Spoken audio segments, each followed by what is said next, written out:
Good morning all of you. मित्रों, अभी तक हम लोग इतिहास के वर्गीकरण का अध्ययन किए थे कि कैसे इतिहास को उसके पढ़ने और साक्ष्य के आधार पर कई भागों में बांटा गया है, लेकिन अब हम लोग प्रत्येक वर्ग का सामान्य परिचय देखेंगे। इसके लिए सबसे पहले हम लोग प्राग ऐतिहासिक समय का परिचय करेंगे। इससे पहले कि प्राग ऐतिहासिक इतिहास का परिचय करें, हम लोग जान लें कि पहले वाले क्लास में हम लोग इतिहास का 3 मुख्य रूप से भाग देखे थे: प्राग ऐतिहासिक काल, आदि ऐतिहासिक काल एवं ऐतिहासिक काल। प्राग ऐतिहासिक काल का भी 3 भाग देखे थे, वर्ग देखे थे, जिसमें मुख्य रूप से पुरा पाषाण काल, मध्य पाषाण काल और नव पाषाण काल का समय था। स्टोन एज, पाषाण काल यानी पत्थर का समय।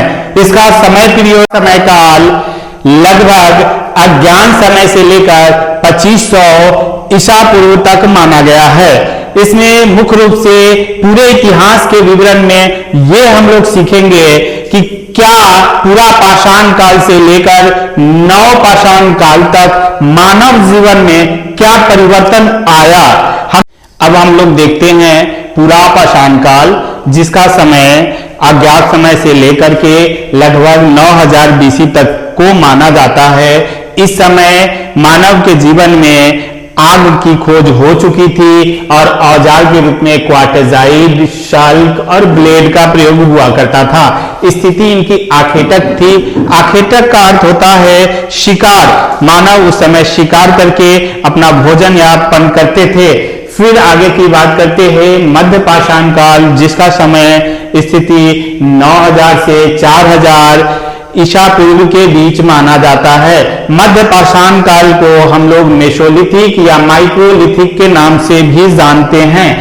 इस समय आग की खोज से आगे प्रयोग होना शुरू हो गया था कि आग का प्रयोग कैसे किया जाए। मानव ये सीख चुके थे और औजार के रूप में यानी शिकार के लिए जिस औजार का प्रयोग करते थे उसके लिए माइक्रोलिथिक, एक पत्थर, माइक्रो का मतलब होता है सूक्ष्म और लिथिक मतलब पत्थर, माइक्रोलिथिक का प्रयोग करते थे।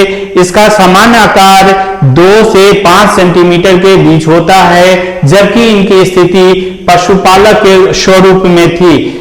जब इसके आगे की बात करते हैं नव पाषाण काल 4000 से 2500 बीसी के बीच, चूंकि नव पाषाण काल वही समय है जब मानव कृषि करना आरंभ कर देता है। पशुपालक के रूप में विभिन्न पशुओं को पालना शुरू कर देता है और औजार के रूप में स्लेट जो क्वार्टजाइड से बना होता है, आप ज्योग्राफी में देखेंगे या फिर जब ज्योग्राफी हम लोग देखेंगे तो क्वार्टजाइड क्या होता है इस पे बात करेंगे। तो स्लेट का प्रयोग करते थे और ये इनकी स्थिति निवास जो थी अस्थायी हो चुकी थी और इस समय मानव नव पाषाण काल में पहिया का आविष्कार कर चुका था। और पहिया एक ऐसी आविष्कार थी जिससे मानव का जीवन मानव के स्वरूप में आया और जिसके कारण मानव एक जगह रहने लगे तो समाज का निर्माण हो गया। समाज का निर्माण हुआ तो भोजन उत्पादन भी करने लगे, इसलिए भोजन उत्पादक के रूप में जाने लगे।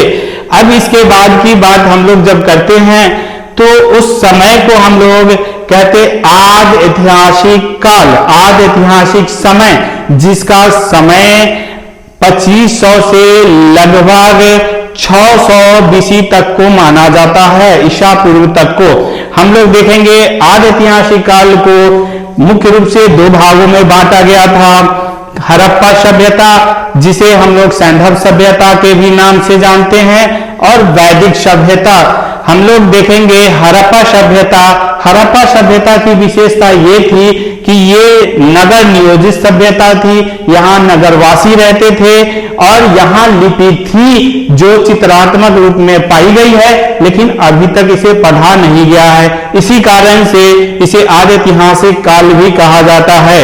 जबकि दूसरा खंड वैदिक सभ्यता की है और वैदिक सभ्यता का जो समय काल है वो लगभग 1500 से 600 ईसा पूर्व तक को माना जाता है। हम लोग कल देखे थे वैदिक काल को दो भागों में बांटा गया था, पूर्व वैदिक काल, उत्तर वैदिक काल। पूर्व वैदिक काल को ऋग वैदिक काल के नाम से भी जाना जाता है, लेकिन वैदिक सभ्यता के आते आते देखेंगे कि मानव एक समाज से परिवेश पाकर सामाजिक, राजनीतिक और आर्थिक परिवेश में प्रवेश कर चुके थे। इसलिए इस समय धर्म यानी उपासना की उत्पत्ति हो चुकी थी। और सबसे पहले देखते हैं तो जैन धर्म, फिर बौद्ध धर्म और शैव धर्म, इस तरह से विभिन्न धर्मों की बात हम लोग इतिहास के बीच में पढ़ेंगे। उसके बाद देखते हैं जो लोग पूरा पाषाण काल में आखेटक के रूप में घूमते थे, मध्य पाषाण काल में वो आखेटक पशुपालक के रूप में जो सबसे पहले कुत्ते का पालन करते थे। उसके बाद हम लोग नव पाषाण काल में देखते हैं तो अस्थायी निवासी हो चुके थे। वही लोग अब कबीला के रूप में जगह जगह बस करके सामाजिक, आर्थिक और राजनीतिक स्वरूप पा चुके थे। इसलिए उस समय जो कबीला एक जगह होते थे उसको ग्राम कहा गया, और ग्राम कई ग्राम मिलकर के राज्य का स्वरूप प्राप्त कर लिया, और कई राज्य मिलकर के जनपद का निर्माण कर लिया, जिससे हम लोग आज के देश और राज्य को जानना चाहते हैं। वही पहले कभी ग्राम का स्वरूप हुआ करता था। अब हम लोग देखते हैं कि इस वैदिक सभ्यता का अध्ययन किस आधार पे करते हैं, तो सबसे पहले मुझे वैदिक सभ्यता की जो साक्ष्य मिलती है वो महाभारत और पुराणों में मिलती है। इसके अनुसार महाभारत में या पुराण में महाजनपद की संख्या 16 माना गया है, जबकि गणराज्य की संख्या 10 माना गया है। बात करेंगे ऐतिहासिक काल का कि भारत का ऐतिहासिक काल क्या रहा है। चूंकि पहले हम लोग देख लिए हैं कल के वीडियो में कि ऐतिहासिक काल को 3 भागों में बांटा गया था, प्राचीन ऐतिहासिक काल, मध्यकालीन ऐतिहासिक काल और आधुनिक भारत का ऐतिहासिक काल। तो इसमें सबसे पहले दोस्तों हम लोग प्राचीन ऐतिहासिक काल का परिचय लेंगे, फिर मध्यकालीन ऐतिहासिक काल का परिचय लेंगे, फिर आधुनिक भारत के ऐतिहासिक काल का परिचय। तो हम लोग देखते हैं सबसे पहले प्राचीन ऐतिहासिक काल। पुराण के अनुसार मगध पर शासन करने वाला पहला राजवंश बृहद्रथ था, जिनके पिता का नाम वसु था। इनके नाम पर ही हम लोग देखेंगे कि इसका राजधानी वसुमती, जिसे गिरिव्रज के नाम से भी जाना जाता है, एवं इतिहास में इसे हम लोग राजगिरी के नाम से जानते हैं, जिसे आज वर्तमान के बिहार में राजगीर के नाम से जानते हैं, वो उसका राजधानी हुआ करता था। यहाँ पे हम लोग देखेंगे कि वसु के बाद जो शासक होते हैं उनका नाम है बृहद्रथ। बृहद्रथ के बाद जरासंध। जरासंध को भीम ने मार दिया था और रिपुंजय को शासक बनाया गया था, लेकिन रिपुंजय को भी उसके मंत्री पुलिक ने मार दिया और अपने पुत्र बिंबिसार को मगध की गद्दी पर बैठाया था। मगध की गद्दी पर बिंबिसार के बैठने से हर्यक वंश की स्थापना होती है, जिसे 544 से लगभग 412 ईस्वी पूर्व तक माना जाता है। हर्यक वंश में प्रथम शासक होते हैं जो उनके संस्थापक है बिंबिसार। बिंबिसार का समय अवधि है 544 से 492 ईस्वी पूर्व, जबकि बिंबिसार के बाद अजातशत्रु 492 से 460 ईस्वी पूर्व, फिर उदयीन 460 से 444 ईस्वी पूर्व, फिर हम लोग बात करेंगे अनिरुद्ध का, फिर बात करेंगे मुंडक का, फिर हम लोग बात करते हैं नागदशक का जो 412 ईस्वी पूर्व तक शासक बने रहते हैं। इस समय जनता का विरोध होता है एवं जनता के द्वारा नागदशक को हटा करके एक शिशुनाग नाम के व्यक्ति को शासक बनाया जाता है और शिशुनाग शिशुनाग वंश की स्थापना करते हैं और मगध की गद्दी पर शिशुनाग वंश का स्थापना हो जाता है, जिसका समय पीरियड होता है 412 से लगभग 398 ईस्वी वर्ष पूर्व। हम लोग बात करेंगे शिशुनाग के बाद कालाशोक, जिसको इतिहास में काकर्ण के नाम से भी जाना जाता है, जिनका समयकाल 394 से लेकर के 366 ईस्वी पूर्व तक माना गया है। इनके बाद यहाँ पे शासक आते हैं महानंदी, जिसे नंदी वर्धन के नाम से भी जाना जाता है, जिनका शासन काल होता है 344 ईस्वी पूर्व तक। हम लोग देखेंगे महानंदी या नंदी वर्धन एक नया वंश स्थापित करते हैं, जिसका नाम है नंदवंश। नंदवंश का समय काल होता है 344 से 322 ईस्वी पूर्व। नंदवंश जिसके संस्थापक को महापद्म नंदन के नाम से इतिहास में जाना जाता है। इन्हें महानंदीन या उग्रसेन या दासी पुत्र के नाम से भी पुकारा जाता है। अब हम लोग बात करते हैं कि महापद्म नंद के बाद कौन से शासक आते हैं, तो इनके 8 पुत्र होते हैं। इनके 8 पुत्र होते हैं जो क्रमशः शासक करते हैं, जिनका नाम है पांडुक, पांडुगति, भूतपाल, राष्ट्रपाल, गोवी शानक, 10 सिद्धक, कैवत और धनानंद। धनानंद का नाम आप अवश्य सुने होंगे, जिसके बाद भारत में एक नए काल की स्थापना होती है, मौर्य काल की, जो बहुत फेमस होता है। मौर्य काल का समय काल होता है 323 से 184 ईस्वी वर्ष पूर्व। हम लोग बात करेंगे मौर्य काल का, तो धनानंद को पराजित करके चंद्रगुप्त मौर्य वंश की स्थापना करते हैं, जिनका समयावधि है 322 से 298 ईस्वी वर्ष पूर्व। चंद्रगुप्त मौर्य के बाद शासक बनते हैं बिंदुसार। बिंदुसार का समय काल है 298 से 273 वर्ष पूर्व। फिर हम लोग बात करेंगे बिंदुसार के पुत्र अशोक का, जिनका समय अवधि है 269 से 232 ईस्वी पूर्व। फिर अशोक के पुत्र कुणाल की बात करेंगे। फिर कुणाल के पुत्र दशरथ की बात करते हैं। दशरथ का समय अवधि है 232 से 224 ईस्वी वर्ष पूर्व। फिर हम लोग दशरथ के बाद देखते हैं संप्रीति का, 224 से 215 ईस्वी वर्ष पूर्व। फिर हम लोग देखते हैं शलीशुक का, 215 से 202 ईस्वी वर्ष पूर्व तक की। फिर हम लोग बात करते हैं देववर्मन का, 202 से 195 ईस्वी वर्ष पूर्व की। उसके बाद हम लोग बात करते हैं शतनवा का, शतनवा के बाद हम लोग बात करते हैं वृद्धरथ का। वृद्धरथ जो मौर्य काल के सबसे अंतिम शासक होते हैं। इसके बाद हम लोग देखते हैं शुंग वंश यानी ब्राह्मण काल का, ब्राह्मण साम्राज्य का, जिस समय ब्राह्मण साम्राज्य का उत्थान हुआ था। इसका समय अवधि है 184 से 75 ईस्वी पूर्व की। इसका शासक पुष्यमित्र शुंग होता है और संस्थापक भी इसके बाद अग्निमित्र, फिर सुज्येष्ठ, फिर वसुमित्र, फिर व्रजमित्र, फिर भागभद्र और अंतिम शासक देवभूति होता है। हम लोग बात करते हैं इसके बाद कन्ना वंश का।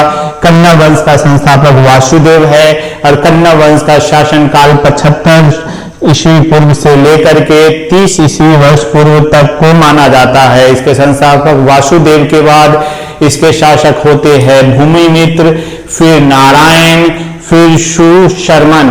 भूमिमित्र, नारायण, फिर सुशर्मन। हम लोग कन्ना वंश के बाद देखते हैं सातवाहन वंश। सातवाहन वंश ही वो वंश है जो ईसा पूर्व से ईस्वी के तरफ आता हुआ दिख रहा होता है।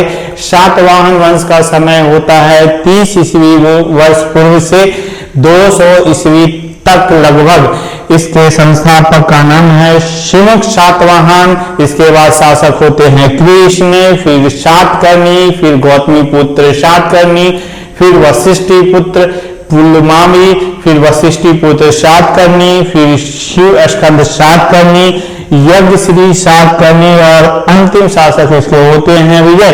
चूंकि हम लोग पढ़ेंगे सातवाहन वंश मातृसत्तात्मक थी, अभी तो हम लोग परिचय ले रहे हैं नाम का।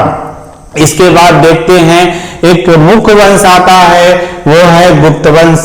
गुप्त वंश का समय काल होता है 240 से 550 ईस्वी तक। हम लोग गुप्त वंश के संस्थापक श्रीगुप्त की बात करते हैं। श्रीगुप्त प्रथम, जिनका समय अवधि है 280 ईस्वी तक। समय अवधि क्या है? 280 ईस्वी तक को हम लोग मानते हैं।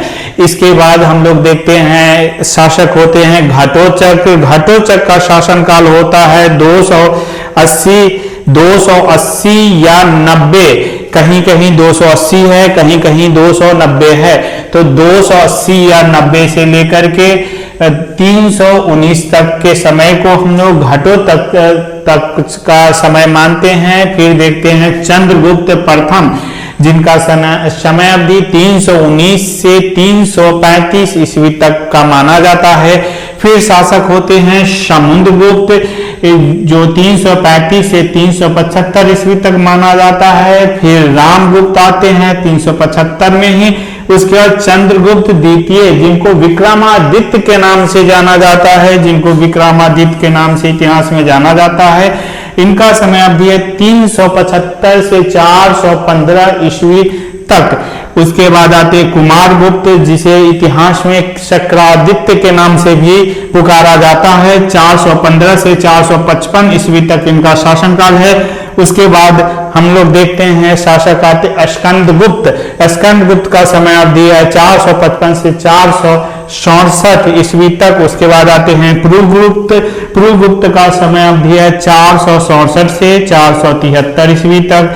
फिर इसके बाद आते हैं कुमारगुप्त द्वितीय यानी सेकेंड, 473 से 476 ईस्वी तक। उसके बाद आते हैं बुधगुप्त। बुधगुप्त का समय अवधि होता है 476 से 455।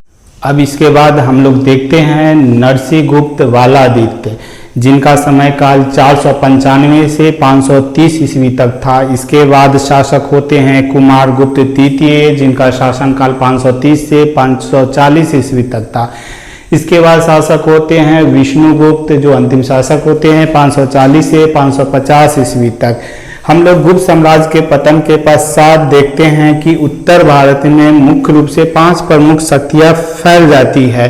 वो शक्तियां हैं हुन, मौखरी, मैत्रक, गौंड और पुष्यभूति। चूंकि हम लोग हुन की बात करते हैं तो ये जो हैं मध्य एशियाई होते हैं और इनका प्रथम आक्रमण कुमारगुप्त के समय हुआ होता है। जबकि मौखरी की बात करते हैं तो ये उत्तर भारत के कनौज के आसपास फैले होते हैं, जो आज का कनौज है। तीसरा देखते हैं मुख्य शक्ति होती है मैत्रक। ये ईरानी मूल के होते हैं और ये वल्लभी गुजरात के सौराष्ट्र क्षेत्र में फैले होते हैं। जबकि हम देखते हैं गौंड बंगाल के क्षेत्र पर शासन कर रहे होते हैं। इसी का बाद में एक शासक होता है शशांक। हम लोग बात करेंगे पुष्यभूति का। ये थानेश्वर से शासन कर रहे होते हैं और इनका मौखरी से वैवाहिक संबंध स्थापित हुआ होता है उस समय। हम लोग अब बात करेंगे गुप्त वंश के बाद पुष्यभूति वंश या वर्धन वंश, जिसका समय काल है 500 से 647 ईस्वी तक। 647 ईस्वी तक इसके संस्थापक है नरवर्धन। 500 से 525 ईस्वी तक इनका समय काल है। उसके बाद राज्यवर्धन 525 से 555 ईस्वी तक। उसके बाद हम लोग बात करते हैं आदित्य वर्धन का, जिनका समय काल 555 से 580 ईस्वी तक है। इसके बाद हम लोग बात करते हैं प्रभाकर वर्धन का, जिनका समय काल 580 से 605 तक है। प्रभाकर वर्धन के बाद आते हैं राज्यवर्धन द्वितीय, जिनका समय काल 605 से लेकर 606 ईस्वी तक मात्र 1 साल का है। और इसके बाद हम लोग देखते हैं हिंदू अंतिम राजा, जिसको माना जाता है हर्षवर्धन, जिनका समय काल है 606 से 647 तक।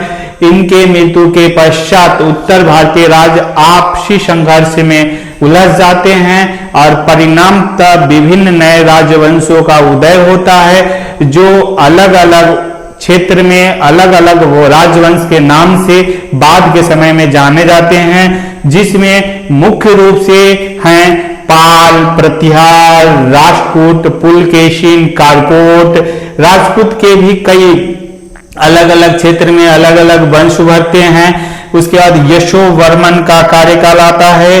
लेकिन हम लोग जब देखेंगे कि 647 के बाद भारतीय इतिहास में एक उथल पुथल का समय होता है और इस उथल पुथल छोटे छोटे साम्राज्य और कमजोर शासक के कारण विदेशी आक्रमण बढ़ जाती है और 712 आते आते भारत में विदेशी आक्रमण सफल हो जाते हैं।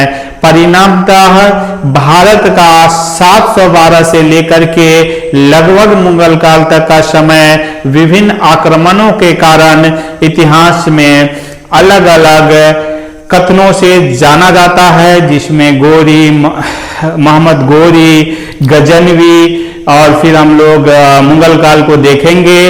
इसके बाद हम लोग देखते हैं कि प्राचीन भारत का इतिहास मुख्य रूप से जो है मध्यकालीन की तरफ आता हुआ, जो 712 से लगभग 1707 तक जो मध्यकालीन भारतीय इतिहास में आएगा। अतः हम लोग इसका परिचय नेक्स्ट क्लास में लेंगे। तब तक आप लोग पिछले जितने भी परिचय देखे हैं उसका नाम और समय तथा उसमें परिवर्तन को एक बार जरूर देख ले। ये आपके एग्जाम में कम से कम 1-2 क्वेश्चन के लिए लाभदायक सिद्ध होगा। फिर हम लोग बात करते हैं नेक्स्ट वीडियो में। तब तक के लिए बाय।